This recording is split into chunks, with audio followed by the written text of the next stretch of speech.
మీ business ఏదైనా మీ ఊర్లో promotion చేయాలంటే అది సుమన్ టీవీతోనే సాధ్యం. ఇప్పుడే సంప్రదించండి.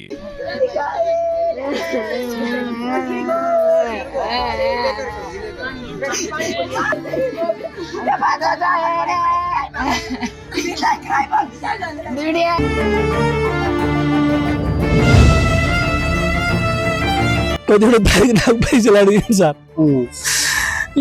లేవు నీకు కూడా తెలుసు కదా, నీకు చెప్పినా కదా. ఈ రోజు మాత్రం ఇలాంటి పని చేసుకున్నాను.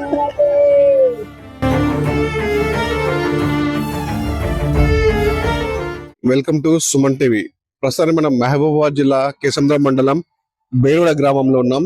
ఈ బేరువాడ గ్రామంలో గుగులెత్తు వినోద్ అనే 30 సంవత్సరాల బీటెక్ చదువుతున్న విద్యార్థి హైదరాబాద్ లో, అంటే ఇక్కడ ఉంటూ బీటెక్ అయిపోయిన క్రమంలో హైదరాబాద్ లో బతుకు తెరకు వెళ్తానా అని అంటే ఇక్కడ నుంచి హైదరాబాద్కి వెళ్ళి ముషిరాబాద్ గాంధీనగర్ ఏరియాలో వాళ్ళ మిత్రులతో కలిసి రూమ్ లో ఉంటూ ఇక్కడ ఉద్యోగ అన్వేషణలో, తన ఉద్యోగం బీటెక్ చేశాను, ఉద్యోగ అన్వేషణలో కోచింగ్ తీసుకుంటూ ఉద్యోగం ఎలా సంపాదించాలనే ఒక ముఖ్య ఉద్దేశం అక్కడ పోయి అక్కడ చేసిన క్రమంలో కూడా తనకి అంటే ఆర్థిక ఇబ్బందులు తలెత్తడంతో తన నాన్నను కూడా ఆశించి కొంత డబ్బు పంపించండి అని చెప్పేశారని. తను చదువుకుంటూ కోచింగ్ తీసుకుంటూ కూడా ఒక బైక్ కావాలి నాన్న, నాకు బైక్ కొనిస్తే నేను ఇక్కడ వేరే వేరే పనులు కూడా చేసుకుంటానికి పార్ట్ టైం ఉద్యోగం చేసుకుంటాను నేను అని చెప్పేశారు. దీనికి అంగీకరించినటువంటి తండ్రి కూడా వాళ్ళ చెల్లె వాళ్ళు కూడా హైదరాబాద్ ఉంటారని తెలిసింది. వాళ్ళ చెల్లె పేరు మీద కూడా బైక్ కూడా కొనుగోలు చేసి ఆ బైక్ ద్వారా కూడా ర్యాపిడ్ ద్వారా కూడా తన డబ్బు సంపాదించుకుంటారని చెప్పి ఒక చిన్న ఆశతో పోవడంతో ఈ విధంగా నడుస్తున్న క్రమంలో ఒక ఆర్థిక ఇబ్బందులు తలెత్తడంతో తను ఉన్నటువంటి గాంధీనగర్ లో రూమ్ లో ఉంటున్న క్రమంలో ఆ మిత్రులు బయటకు పోయిన సమయంలో చూసి తను అంటే ఫ్యాన్ కి ఉరేసుకుని చనిపోయాడు. దీంతో పాటు అక్కడ మిత్రులంతా తోటి బంధువులు మిత్రులంతా కలిసి అక్కడ తనని అక్కడ తీసుకొని అక్కడ కేసు నమోదు చేసి ప్రస్తుతం పోస్ట్ మార్టం చేశారు. అక్కడ నుంచి బాడీ కూడా తరలించే ప్రయత్నం చేస్తున్నారు. ఈ విషయం ఎక్కడైతే వినోద్ చనిపోయాడు అనే వార్త తెలుసుకున్నటువంటి కుటుంబ సభ్యులు కానీ తండావాసులు కానీ వేరే గ్రామంలో మొత్తం విషాద ఛాయలు అనుకున్నాయి. మన ప్రస్తుతం విజువల్స్ గురించి మన ప్రస్తుతం ఇక్కడ వినోద్ ఇంటి దగ్గర ఉన్నాం. ఈ వినోద్ ఇంటి దగ్గర బంధువుల రోజులు మాత్రం అందరు నిండుతున్నాయి.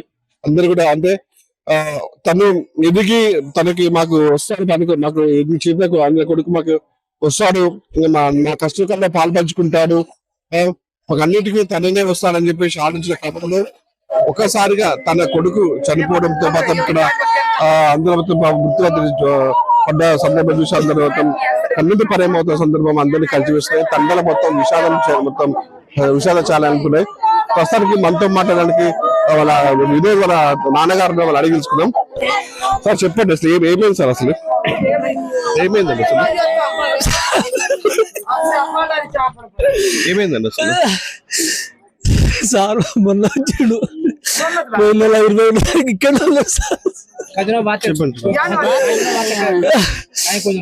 వచ్చి ఏం చెప్తున్నా బిడ్డ అంటే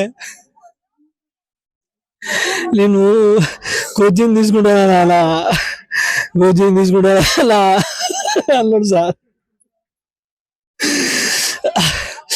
గత ఒక 3-4 నెలల కింద నేను హైటెక్ సీట్లో పని చేస్తున్నా. బాగుంది డాడీ, నాకు బండి కావాలి, అంత దూరం పోయి రావాలంటే కష్టం అవుతుంది అంటే బండి కూడా తెచ్చిన సార్. అక్కడ ఏమైందో ఏమో మొన్న పొద్దున బ్యాగ్ నాకు పైసలు అడిగాను సార్. లేవు నీకు కూడా తెలుసు కదా, నీకు చెప్పినా కదా. దాదాపు 7-8 లక్షల అప్పు ఉన్నది. అందరు అడుగుతున్నారు భూమి అంటే అమ్మనిత్తలేరు. నేనేం చేయాలి, ఎవరైనా అడిగితే కూడా ఇస్తలేరు. ఏం చేయాలి బిడ్డ, నేను చచ్చిపోతా, అమ్మను దాగి చచ్చిపోయేంత పరిస్థితి ఉంది అనే మాట నా నోట్లో విడిపోయింది సార్. మళ్ళీ 12:59 ఫోన్ చేసిండు, అమ్మ వచ్చిందని అడిగిన అంతే సార్. ఇదే 2 మాటలు, ఖతం, ఫోన్ ఎత్తులేదు. మీకు ఎవరు చెప్పారు మరి తన చనిపోయాడు అని చెప్పేసి ఇక్కడ నుంచి? అయితే ఫోన్ చేసిన సార్, 1, 2, 3 ఇంటి నుంచి ఫోన్ చేస్తూనే ఉన్నా. అప్పుడప్పుడు కోపంలో ఎత్తాడు. ఒకరోజు 2 రోజుల తర్వాత కూడా ఎత్తి ఫోన్ చేసి మళ్ళీ మాట్లాడతాడు నాకు. బిడా నువ్వు గొప్పడకురా, నీకు డబ్బులు పంపిస్తా అని పంపించేది సార్. రాత్రి 8ంటికి ఫోన్ చేసిన, అప్పుడు ఇంటికాడ వస్తాడు కదా అనుకుని 8:30, 9 అవుతాను కావచ్చు. అప్పుడు టైం చూడలే చేసిన. అప్పుడు 2 సార్లు ఎత్తలే. వీడు కోపంలో ఉన్నాడని ఎత్తలేదు అనుకున్నా. పొద్దుగాల 5 నుండి ఫోనే సార్. ఇక్కడ మావాడు ఉంటాడు అక్కడ, ఆయనతో రూమ్ లో ఉన్నట్టు. మా పక్కల వాళ్ళైనా ఉన్నారో ఫోన్ చేయండి, ఎవరు తెలియదు మాకు, మేము కొత్తగా పోయినాం అని చెప్పిండు సార్. నువ్వు చేయరా బిడ్డ, వాళ్ళ నాయన కూడా చేసి అంటే ఎవరు చెప్తలేరు. మళ్ళీ వీడియో అన్నాడు కదా, మీ బామ్మడి కూడా కాడ ఉన్నాడు, ఆయనకు ఫోన్ చేసి తెలుసుకో అంటే నా అక్కడ నా సెల్యులర్ నెంబర్ మొత్తం డిలీట్ చేసి పోయిండు, రీస్టార్ కొట్టిపోయిండు. ఎవరికైనా ఫోన్ చేస్తాడు అనుకోని మళ్ళీ మా బామ్మడికి ఫోన్ చేసి ఆయన నెంబర్, మా బామ్మడి కొడుకు నెంబర్ అడుక్కొని చెప్పి ఫోన్ చేసిన సార్. ఈరోజు ఫోన్ ఎత్తలేడు, అసలు ఏమైందిరా పోయి చూడిపోరా అంటే చూసిండు సార్. అప్పటికే ఊరేసుకొని ఉన్నాడట. అంతే తెలుసు సార్, నాకేం తెలియదు. చనిపోయింది అబ్బాయి అంటే ఆర్థిక పరిస్థితుల కారణమే, ఇంకా వేరే కారణాలు ఉన్నాయంటారు? వేరే కారణాలు మాకేం తెలియదు సార్. అక్కడ ఆయనే ఉంటాడు. నేను మన కరోనా టైంలో జాయిన్ చేసి ఇచ్చిన. మన 22వ తారీఖు 23వ తారీఖు వాళ్ళ అమ్మ పోయి తోలు వచ్చింది. వీటికి ఎక్కడ ఏ ఊర్లో చేసిన? మల్లారెడ్డి కాలేజీలా, కండిమేషంలా. ఇక్కడ ఈ హుస్నాబాద్ గాంధీనగర్ లో నాకు తెలియదు, ఆయన వచ్చింది. మనకు తెలియదు సార్, హైదరాబాద్ అక్కడే ఉంటాను అనుకున్నా నేను. అని ఇక్కడ వచ్చింది. ఇట్లా ఏం చేస్తారు ఏం పోవడం మనకు తెలియదు సార్. నీకెందుకు నాన్న, నేను చూసుకుంటా నా భవిష్యత్తు నేను చూసుకుంటా నాన్న అని అంటే నమ్మినా సార్. ఒక్కడైనా ఇంకా మీకు బిడ్డలు దానికి? ఒకటే కొడుకు, పెద్ద బిడ్డ. వీడు చిన్నోడు. బిడ్డ పెళ్లి చేసిన సార్. బండి కూడా అంటే అక్క కొనిచ్చింది దానికి? నేను చెప్తేనే కొనిచ్చింది. కొని బిడ్డ వాడు మరి మళ్ళీ మొక్కడే కొడుకు అయితే సర్లే నాన్న అని కొనిచ్చింది సార్. ఈఎంఐ కట్టకుండా మా అల్లుడు కూడా ఏమనలే, వీళ్ళ నేను వడ్లు అమ్ముతా అప్పుడైనా పంపిస్తా కానీ ఆగంటే ఆయన కూడా ఆగిండు. నాకు రూమ్ కిరాయి పైసలు కావాలంటే ఇక్కడ వడ్లు కూడా అమ్ముడు పోలేదు ఏందిరా అని అన్నా. నా బతుకు బస్ స్టాండ్ కొంచెం ముందు దాగి చచ్చిపోయే పరిస్థితి ఉందిరా, అప్పులలో ఇలా గీయాల మాట పోతుంది అని చెప్పినా కానీ మళ్ళీ నాకు తిరుగు మాట్లాడలేదు. ఆయన ఫోన్ ఎత్తలే. చూసారు కదా అంటే అప్పులు ఉన్నవి, అప్పులు తీర్చడంలో కూడా చాలా ఇబ్బందులు ఉన్నవి. భూమి అమ్ముదామన్నా కూడా ఇంక వేరే కనీసం అంటే మన కూలికి వెళ్ళి కూడా కూలీ నాలుగు చేసుకుని కూడా మన అప్పులు తీర్చుకుందాం అని చెప్పేసి కూడా తను ఉన్నావు. నువ్వు మాత్రం సంతోషంగా ఉండు, అక్కడ ఉండు నాన్న, నీకేమి ఇబ్బంది లేదు, నేను కష్టపడి చేసుకుని నిన్ను సాదుకుంటా నాన్న అని చెప్పేసి తండ్రికి ధైర్యం చెప్పి కూడా తను అక్కడ హైదరాబాద్కి వెళ్ళి పని చేసుకునే సందర్భంలో కూడా ఈ బలవన్మానానికి పాల్పడుతున్నారు. మన అందరు విషాదాలను కూడా మనం చూసుకోవచ్చు. ప్రతి ఒక్కరు కూడా కంటనీరు పెడుతున్న సందర్భం కూడా ఉంది. అసలు మరి ఏం చేస్తున్నారో, మరి ఏం జరుగుతుంది అనేది కూడా ఒకసారి వాళ్ళ బంధువులు ఉన్నారు, వాళ్ళు అడిగి మాట్లాడే ప్రయత్నం చేద్దాం. వాళ్ళ చెల్లి ఉంది, వాళ్ళు అడిగి తెలుసుకుందాం. ఏం జరిగింది తల్లి? నువ్వు మీ తమ్ముడికి నువ్వేనా బండి కూడా వచ్చింది? నేనే. ఏం జరిగింది అసలు? ఏం జరిగిందో ఎవరికి ఏం చెప్పలేదు. ఇంట్లో అప్పుల వల్ల మా నాన్న ఏమన్నాడో ఎవరికి ఏం తెలియదు. మా ఉన్నడే ఒక్కడు తమ్ముడు, ఏదంటే అది ఇప్పించే నాన్న. అంటే ఇప్పుడు బీటెక్ చదువుకుంటున్నా కూడా అక్కడ నుంచి జాబ్ చేస్తాడు. జాబ్ చేసి నాన్న నీకు ధైర్యం చెప్తా, నేను కుటుంబాన్ని పోషిస్తుంటా అని చెప్పి ధైర్యం చెప్పిపోయినాడు. ఇవాళ ఇట్లా చనిపోయింది, ఇట్లా తెలిసి ఎందుకు మాకే అర్థం కావట్లేదు. అర్థమైంది ఆయనకి, మా బావకి అంత టార్చర్ పెడతారు అప్పులోళ్ళు అందరు. అప్పుల వల్ల మా నాన్నకు ఇట్లా నాకు చదివిపించిండు, నాకేం రావట్లేదు. నేను ఎట్లా నాకన్నా చిన్నోళ్ళు జాబ్ చేస్తున్నారు. నేను మా నాన్నకి ఏదో ఒక భరోసా లాగా నిలబడాలని ఈ రోజు మాత్రం ఇలాంటి పని చేసుకున్నాను. ఇట్లాంటి చేసుకునే మనిషి కాదు. అప్పుల వల్ల, ఇంట్లో ఇబ్బందుల వల్ల జాబ్లు రాకుండా ఈయనే కాదు చాలా మంది విద్యార్థులు, నా తమ్ముడు లాంటి విద్యార్థులు చచ్చిపోతున్నారు.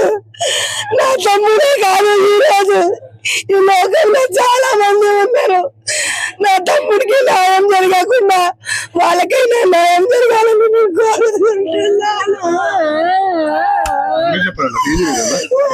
వాళ్ళు మా చెల్లె ఒక కేసులో మొత్తం పోయి కూర అమ్ముకొని వస్తుంది సాత్తారు ఆమెకి కష్టపడి సాగుతాను. అయినా కూడా ఒక ఫోన్ చేసిండు, నాన్న ఒక 2000 పంపించని అన్నాడు. సరే పంపిస్తా అని చెప్పినాడు. పంపిస్తా అని చెప్తే తెల్లారే అప్పులో వచ్చింది. నేను అప్పులు ఇబ్బంది పెడతాను నాన్న, కొద్ది టైం నాకు పంపిస్తా అని చెప్పి అప్పులు ఇంటికి వస్తున్నారు, బాగా ఇజ్జత్ ఇస్తారు, నీకు కూడా టైం ఇస్తారు. టైం వల్ల వాళ్ళకి కొంచెం గట్టి వడ్లమ్మిండు మొన్ననే, వాళ్ళకి వడ్డీ కట్టి నీకు మిగతా అమౌంట్ పంపిస్తా అని చెప్పినాడు మా బావ. ఇదే సంగతి నాకు తెలిసింది. ఇది విన్నారు కదా, అంటే తల్లి ఇక్కడ కూరగాయలు అమ్ముకుంటూ జీవనం కొనసాగిస్తుంది. కుటుంబ పోషణలో కూడా కూరగాయలు అమ్మే వాళ్ళు ఇక్కడ ఉండే, తల్లి కూడా తండ్రి వ్యవసాయం చేసుకుంటాడు, కూలి కూడా పోతున్నారు. నాన్న నేను మంచి చదువుకొని ఉన్నత స్థాయికి పోయి కూడా మీ కష్ట సుఖాలను పాల్పంచుకుంటాను నేను అని చెప్పేసి హైదరాబాద్కి వెళ్ళిన నేపథ్యంలో కూడా ఇక్కడ ఉన్నటువంటి వ్యవస్థ కూడా అంటే వాళ్ళ తండ్రి గారి చెప్పే మనకి సుమారు 6-7 లక్షల రూపాయల 6 లక్షల రూపాయల మనకి చెప్పే అప్పు ఉందని చెప్పింది. అప్పు తీసుకురా అని చెప్పేసి వాళ్ళ అమ్మ మనతో మాట్లాడే ప్రయత్నిద్దాం. అమ్మ చెప్పమ్మా, అట్లా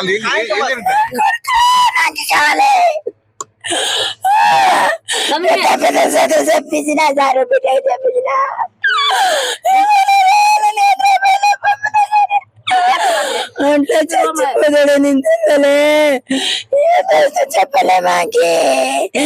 నేనే ఫోన్ చేశాను కొడుకు పంపినా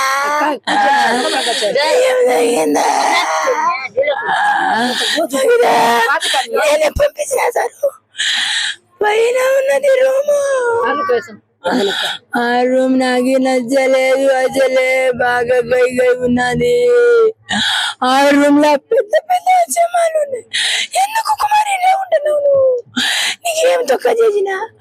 నీకు చిన్నప్పటి నుంచి డబ్బులు పెట్టినా కదా, ఇప్పుడు కూడా పంపుతాగాని కొంచెం నేను పంపాను, నువ్వు వచ్చేయని నా ఆయన అన్నాడు. పంపుతారా కానీ కొంచెం లేట్ ఉన్నది. మరి ఏదో కాడ డబ్బులు తీసుకున్నాడో తెలియదు కానీ వాళ్ళు ఏం టార్చర్ పెట్టినారు ఆ విషయం నాకు చెప్పాలి. ఎప్పుడైనా చెప్తూనే ఉంటాడు, అమ్మకి పోనీ అని డాడీకి చెప్పాను. చిలకడ కూరలు పోసిన అయితే ఆడికి వెళ్ళిన కానీ మర్చిపోయిండు వాళ్ళ డాడీ. అయితే తెల్లారిని కొడుకు ఫోన్ చేస్తాడు మాట్లాడంటే, నా కొడుకు ఫోన్ చేసిండు మాట్లాడండి. ఫోన్ ఎత్తలేడంటే పక్క పిల్లడు ఉన్నాడు ఆయన రూమ్ లో. అయితే ఆయనకి ట్రై చేయమన్నా, ఆ పిన్ని నా ఫోన్ కూడా ఎత్తలేడు. అయితే కోపంతోనే ఉన్నాడా ఎందుకు ఏం పరిస్థితి? పొద్దున చేస్తా పోనని పొద్దున చేసిన పొద్దున ఎత్తలేడు ఫోను. అయితే డాడీ ఫోన్ ఎత్తలేదు కదా, పిల్లగాడు ఫోను ఎత్తడు. మమ్మీ చేపిస్తున్నది ఫోను, మమ్మీతోనే మాట్లాడతా, మమ్మీ చేస్తా వెళ్ళాడు. మమ్మీ అయితే బాగలేదని ఎత్తలేడు. నేడే దగ్గర చిలకాడ ఉరికినా అన్న కొడుకు ఫోన్ చూస్తారు కదా పాప వాళ్ళ గుండెల విషయాల కన్నీరు ముందు వినిపిస్తున్నారు. అయితే హైదరాబాద్ క్రమంలో కూడా రూమ్ మెయింటెనెన్స్ వెళ్ళని నేపథ్యంలో కూడా వాళ్ళ ఏదైతే అక్క బండి కొంచెం కొనిచ్చింది, ఆ బండిని ర్యాపిడ్ తోలుతా అని చెప్పి తీసుకున్నాను. అక్కడ దీపంతో నేపథ్యంలో కనీసం బండి కిస్తీ ఫైనాన్స్ కట్టలేని స్థోమతలో ఉండి కూడా వాళ్ళ నాన్నకు కొనేసి నాన్న కొంచెం డబ్బులు పంపించాడు అని చెప్తే వాళ్ళ తన నాన్న కూడా ఇక్కడ నాకే అప్పులు అయినారా, నేను సరే ఎక్కడొక్కడ సరే డబ్బులు అయితే పంపిస్తాడు, నా పరిస్థితి బాగాలేదు, నేను మంది తాగి చేస్తా అని చెప్పేసి ఒక కొండకి ఒక చిన్న భయపెట్టే క్రమంలో తను ఈ విధంగా కనీసం ఇంత ఎదిగినా కూడా కలిసి వాళ్ళకి తల్లిదండ్రులు ఏం చేయలేకపోతున్నా అని చెప్పేసి ఒక దీని బాధతో మాత్రం తను ఒక ఫ్రెండ్స్ పాటు బయటకు వెళ్ళే క్రమంలో రూమ్ లోనే ఆత్మహత్య ఉరేసుకుని చనిపోయాడు. దీంతో పాటు చూసుకోవచ్చు మన అంతే వాళ్ళ బంధువులు వాళ్ళ కుటుంబ సభ్యులతో ఇబ్బంది చూస్తే కంటనీరు అయితే వస్తుంది. చాలా బాధగా ఉంది. ఎందుకంటే కొడుకు ఎదిగిండు, మమ్మల్ని అన్ని విధాలుగా మమ్మల్ని ఆదుకుంటాడు, ఈ క్రమంలో ఇలా చనిపోవడంతో మాత్రం మాకు చాలా బాధగా ఉందని చెప్పేసి ఇక్కడ తండా మొత్తం విషాదశాలం తలుపులని చెప్పొచ్చు.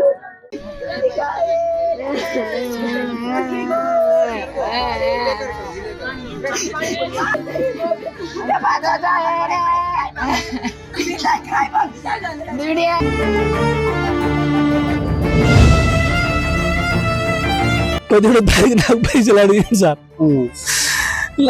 లేవు నీకు కూడా తెలుసు కదా, నీకు చెప్పినా కదా. ఈ రోజు మాత్రం ఇలాంటి పని చేసుకున్నాను.